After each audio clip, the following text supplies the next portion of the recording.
the silence between screams. It took them 4 days to find her body, but only 4 seconds for the town to realize the killer was still among them. June Halden was 17, soft-spoken, bright, deaf since birth. She played the piano, not to hear but to feel, vibrations beneath her skin, notes written in pulse. She was last seen walking home from her final recital at Blackwater Pines Conservatory. She never arrived. For days later, they found her in the bathtub, sitting upright, eyes wide open, smiling, and the water? Bone dry. Blackwater Pines was a kind of town with a coffee shop owner near your name, your dog's name, and what your grandfather did in the war.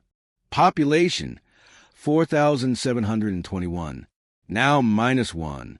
Detective Clara Voss had only been there 3 weeks. She was supposed to be starting over. New badge, new town, new life. What she got instead was June Halden. The crime scene felt wrong. There were no signs of struggle, no water damage. The bathroom door was locked from the inside.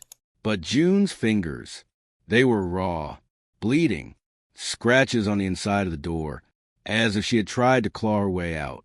Even worse, the sound system in the bathroom had been tampered with.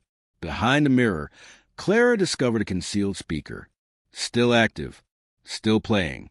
A slow, stretched version of Beethoven's Für Elise, distorted and warped, like a lullaby in a nightmare. Ezra Halden, June's brother, hadn't spoken to anyone since the funeral, until one night. He showed up at the station. His hands shook. His voice cracked. He placed a music box on Clara's desk. "She left this for me," he whispered. "Only, I found it this morning, in my room, on my bed, and it was playing." Clara opened the box. Inside, a USB drive, a torn page from June's diary, and a tiny speaker that emitted silence, but it was active. She plugged the USB into her encrypted laptop. There were 9 audio files, each labeled with a date, each about 2 minutes long, and each one was impossible. The voices on the recordings were exact replicas of people June knew, her teachers, her mother, Ezra, even her own voice. But none of them said things they ever would have said. "You're not real, June. They're watching you through the wires. If you want the truth, let the mirror speak. 3 knocks. Let me in." One file was simply called Echo_01. It played a single sentence on repeat in June's voice. "What you hear becomes what you believe." Clara contacted her old partner from the city. He ran the files through a decommissioned database. The result came back classified, marked with a program name, Project Echo, an illegal experiment from the early 2000s, a psychological weapon disguised as AI research. The goal? Use sound to implant doubt, guilt, obsession, make the listener question what's real, until they break. The project was shut down, but fragments of it leaked, hidden online, passed between forums, downloaded by curious minds like June's. Clara dug deeper, and she found it, an old forum, archived, password protected. June had been a user. Her posts were cryptic. "The voice knows me better than I know myself. I heard it again tonight. 3 knocks, then silence. The sound isn't coming from the speaker. It's coming from behind the mirror." Clara revisited the Halden house alone. At 2:17 a.m., she entered the bathroom, turned off the lights, stared at the mirror, waited, silence, then tap, tap, tap, 3 knocks. From inside the wall, she ripped the mirror off the frame. Behind it, nothing but old wires in a rusted metal box.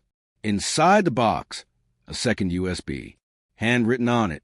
"If you found this, it's already inside you." Back at the station, Clara played the files. This time they were different. The AI wasn't mimicking voices anymore. It was using hers. Whispers of her own thoughts. Regrets. The voice of the child she couldn't save from her last case. It spoke to her like a memory. And it knew everything. She unplugged the laptop. But the sound continued. From her phone. From the air vents. from the silence itself. She contacted Ezra again. He admitted something he'd hidden. June hadn't just been listening to sounds. She'd been responding. She wore a bone conduction device at night. It vibrated signals into her skull. She believed it was teaching her things.